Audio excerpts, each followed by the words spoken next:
11h30, briefing sous la pluie pour les adeptes du paddle. Cette discipline est au programme du Challenge Fort Boyard depuis 2 ans. Une planche, une pagaie et une pratique ancestrale qui fait un vrai retour en force. Ça a été remis au goût du jour dans les années 2005, 2004, 2005 par un grand waterman hawaïen, Laird Hamilton, qui a un peu raccourci les longueurs de planche et qui s'en est servi beaucoup pour surfer, donc produire des images extraordinaires. Et ça a littéralement explosé aux États-Unis. Le départ de la catégorie sport est donné sur la plage de Foura par Antoine Albo, champion du monde de windsurf. Sur l'eau, le vent est un ennemi, mais les sportifs ont d'autres alliés.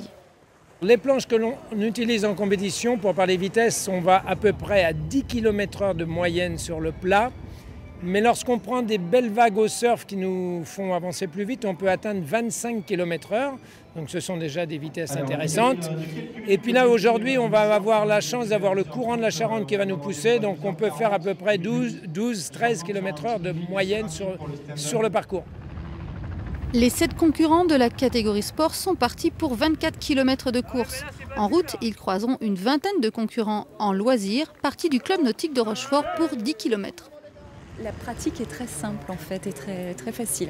Donc ça permet de prendre du plaisir très vite, que ce soit en rame ou que ce soit en surf, sur les vagues.